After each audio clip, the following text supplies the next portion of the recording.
So I'm gonna break down a 90s house inspired track that I made the other day. It sounds like this.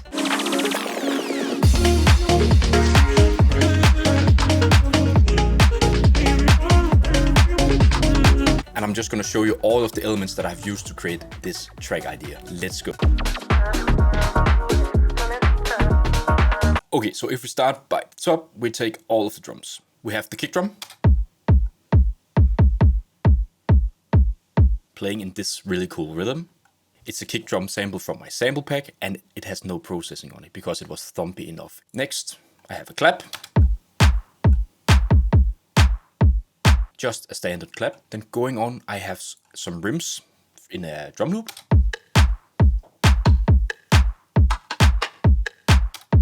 Just to add a little bit more sense of rhythm and groove. Then I layer it on top of this UK garage drum loop that I found. I have a break beat kind of drum loop that I found on Splice.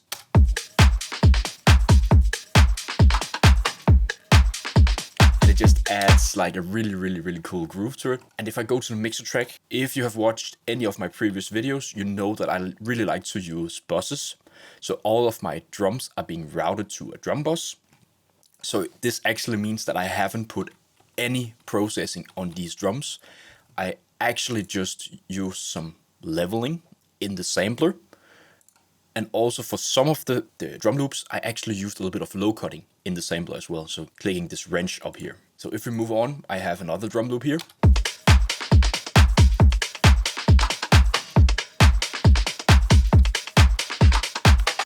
And it's just some really like short and shuffly kind of hi-hats. And then the last two sample hits that I have are some breakbeat style cymbals, hi-hat hits.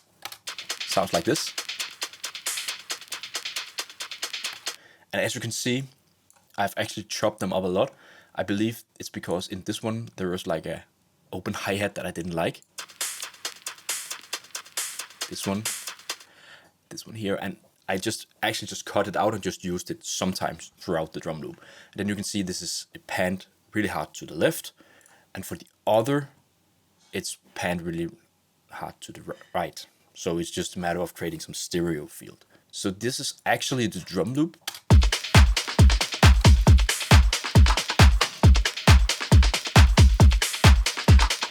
Really cool. So if we go to the processing on the drum bus, I have turned this down by -5 dB, and I've done this for all of my buses because then it's easier for me to master and mix it, because then I'm not going into the reds. For the drum bus, I have a fruity filter. I'm going to use that for some low passing to in the breakdown to do a build-up. Then I have this solid bus compressor just to glue together the drums. Just a tiny amount of gain reduction. Next, I have a passive EQ doing a high pass cut at around 120 Hertz, and then doing like a high shelf boost at 12,000 K, and then doing like another boost at around 4,000 K. So, and it's a broad boost because this is like really musically sounding EQ, so you can actually push it a lot without it having to sound harsh or anything. Then I have this tape machine emulated plugin from Waves. It's just to add a little bit of grit, and also it adds a little bit to the high end of the drums. And then lastly, just to do some cleanup, I'm just gonna make sure that there is like no low end going on. And it's because I added a lot of processing, and I'm just gonna make sure that they don't produce any unwanted rumble to the drums. Next, for all of the instruments, I actually discovered a really cool plugin, and it's this one. It's called ARP Hits from Meat Beats. And it's basically a collection of sample one hits that you can play in a sampler. And it has like a really great vibe for rave kind of music, and also like 90s inspired house, some lo-fi kind of stuff. And I really love these sounds just to add a little bit more of texture and grit to my tracks.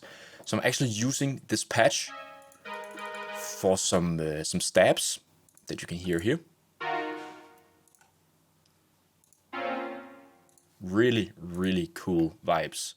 And I think I actually didn't add any processing to this. No. So it's also routed to a bus. So this, I have these old stabs here. Then for the other instruments, I have like a filtered pad synth stab. Sounds like this. And this is actually from the Korg M1. Kind of like weird patch, but it's just played at like a really, really low velocity. And then for this filtered pad, I have some sidechaining from Cable Guys, the shaper box. And then I also have like this panning component that's just doing some random panning. So it has some kind of movement to it. And it's just playing like the A sharp, we are in A sharp minor for this project. Then nextly, I have this weird synth vocal thing. And this is coming from the op hits as well. However, this is done by some processing. So I'm just going to turn off the processing. So this like long synth, vocal synth kind of thing was pretty cool. But I thought it was lacking a little bit of movement. So I added a trance gate from Kilohertz. This one is for free and it's pretty awesome to do like these kind of fret again, kind of vocal chop style stuff that's happening at the moment. Then I'm doing some EQing just to remove a lot of the low end and also removing a little bit of the high end because I just want to have this like as a mid-range kind of thing. And then lastly, some sidechaining. So you get this really cool to have in the background. Then next I have an organ plug, and it's this one.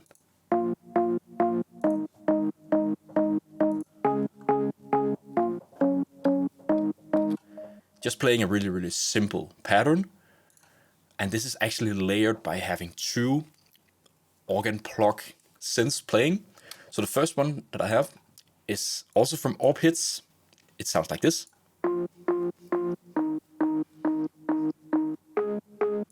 Pretty awesome sound. And then I actually layered with this organ from Serum.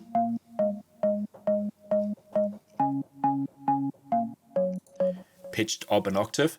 And this is actually one of my presets from my same preset pack called Mellow Serum Volume 1. You can go check that out in the description down below. And I'm actually layering these two plugs together because this first one from Orb Hits had like that low mid range playing, and then I needed like a little bit of like that high end that I achieved with the Serum organ playing. So these are playing together now.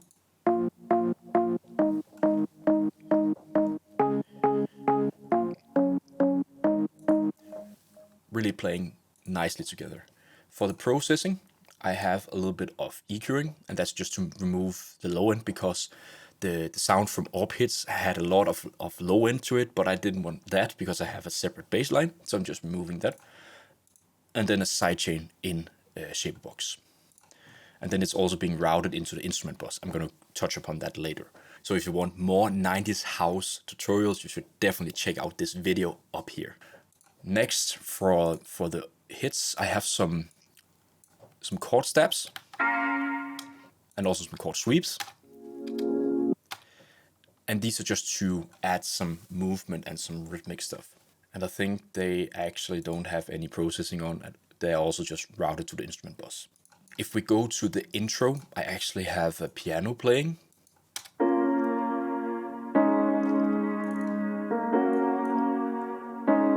This one. Just some really simple chords. And this is a piano from Complete, the Maverick. And for processing, I actually added a little bit of stuff here. I added the plugin called Guitaric 6 with the round reverb. It's a really like huge sounding reverb, and it's really nice to get like really big room.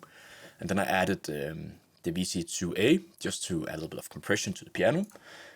And then I added RC20 just to add a little bit of grid, some like lo-fi kind of vibes to the piano. So it's the wobble, the vibrato kind of effect, a little bit of distortion. And I'm also using the EQ here to move the low end, a little bit of the high end. And then I'm doing like a small boost here with the high shelf here. And then what I'm actually doing is that I'm pushing the plugging. So I'm adding a lot of in-gain. So I'm driving more of volume into the distortion and the wobble, and then I'm just reducing the output gain so I don't get like a really louder signal. And then I'm also reducing the stereo width of the sound just to make sure that it's not like too wide. And then I also have this magnetic button, and this is just to add like a little bit of like, again, lo-fi vibes to it. Lastly, I have Neutron 3 just to remove low end. Okay, so if we jump back into the drop, I have a bass line.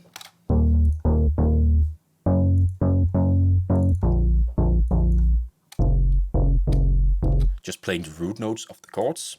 For the bass line, I'm using Serum, also one of my presets from the preset pack, and this is just a really like fat sounding bass, but also with a little bit of like chorus effect to it, so it has like a kind of a little bit of stereo width to it, and this just gives it a little bit more life in my opinion.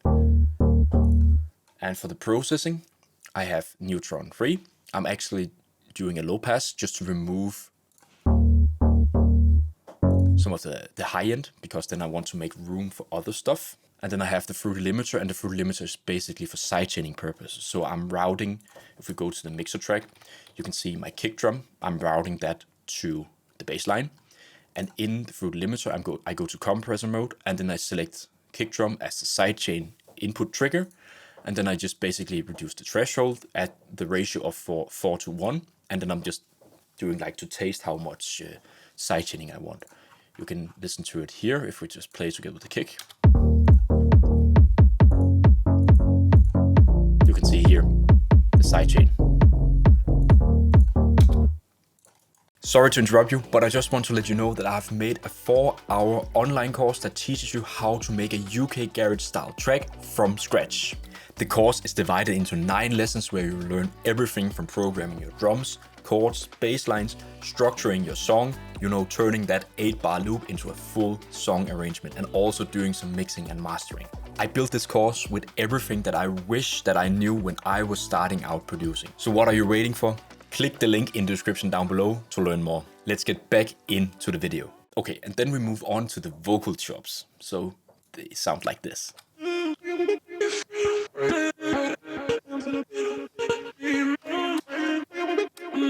So this is 2 vocal samples from Splice that I've just chopped up.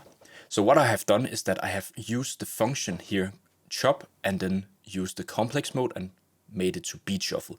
What that means is that I can just take let me just take the full sample here. So this is the full sample here.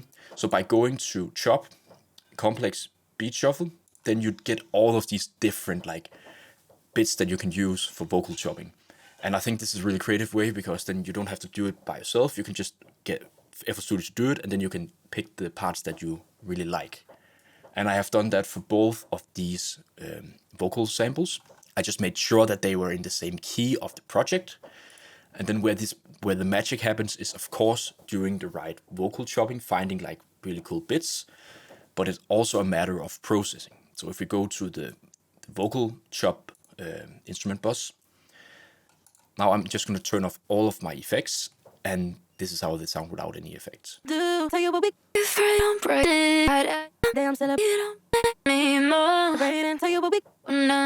little bit boring, so I'm just going to take every plugin by its own. So I have this called Little Alter Boy, and it's really good for doing like some vocal formatting stuff. I'm reducing the format here by -5, so it gets like a more like darker kind of tone to it.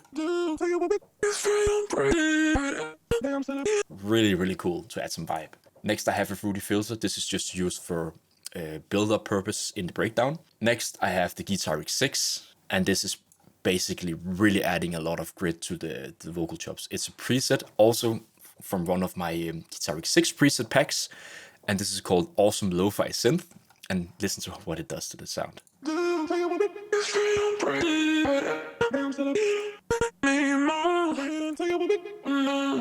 So it's adding like a lot of chorus effect, reverb, delays, and like a more like lo-fi kind of texture to it with some bit crusher reduction effects. So I use this a lot to get like more grittiness to my sounds. Then I have a Fruity Delay 3. just to add a little bit of delay and some tail to the vocal chops.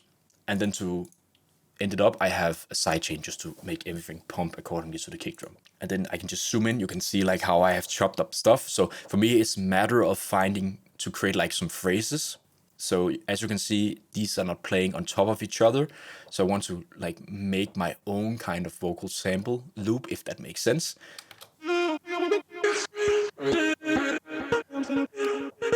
Also, these like really short hits here are really great for like adding groove and rhythm. Pretty awesome. So if we go to the next thing, these are just some field recordings that I did when I was on holiday on Mallorca. And this is just from the pool. People having fun. I just turned up. And I use these samples just to add some texture to my tracks in the background. And how I achieve this is that I route this to a mixer track. And they actually don't have any processing on it. Sometimes I add some auto panning, but I think this one was cool enough. So it's just a matter of finding the right level. So I don't want this to dominate the track. I just want to have it like in the background.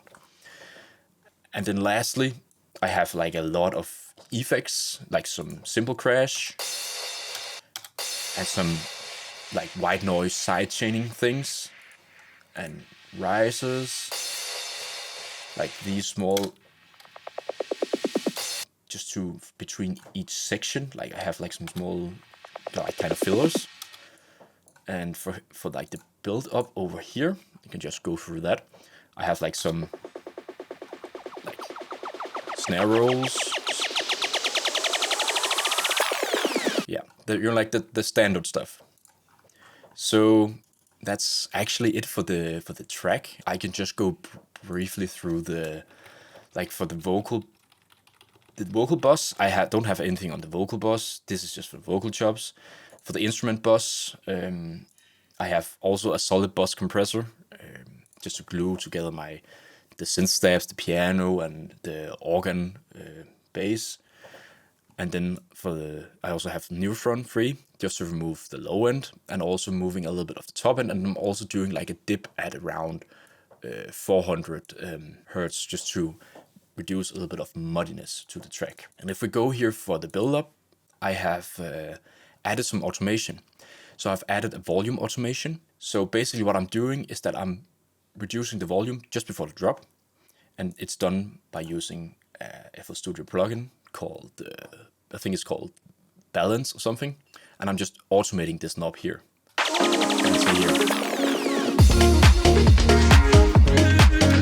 And then I have another automation here. And this is for the stereo by kilohertz. And I'm basically just reducing the stereo width of the track just before the drop hits. And it just gives a sense of the drop hitting a little bit harder. And it's also feeling a little bit wider because we just reduced the stereo width just before the drop in the build-up. So it's a really cool trick to do that. Then I just like rearrange some of the drums. So in the beginning, like just a little bit of the clap and the rim shots are playing. And then I'm introducing a little bit more of the drum loops just to start to build everything up. And then I'm using this low pass filter for the drum bus. So it's a little bit like low cutted. And then it's gradually being like low cutted out. And just hitting. And here I'm playing, of course, the piano, this filtered stab pad, and also the other stabs from ARP hits. And then I'm actually just having a E-piano as a fill before the drop. And then I'm introducing the organ plug. And also the vocal chops. And then I'm using like a really like hard low pass, so I'm gradually introducing it to the drop.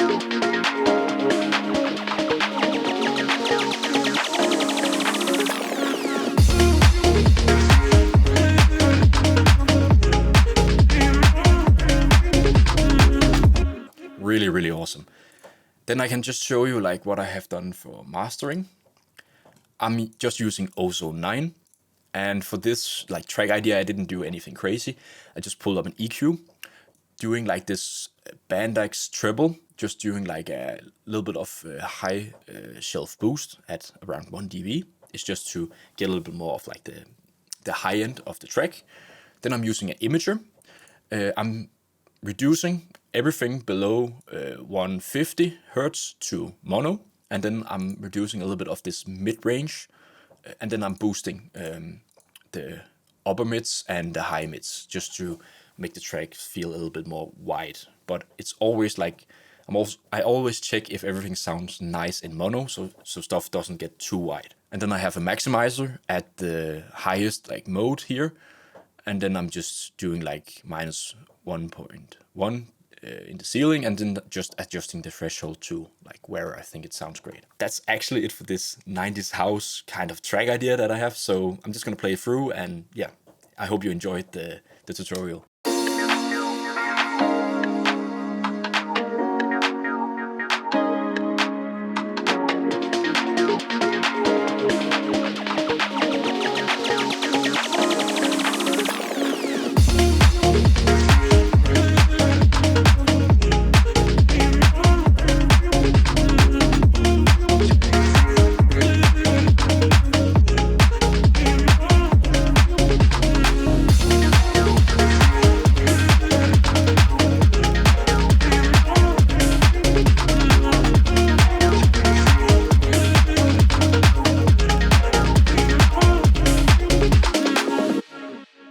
Really awesome.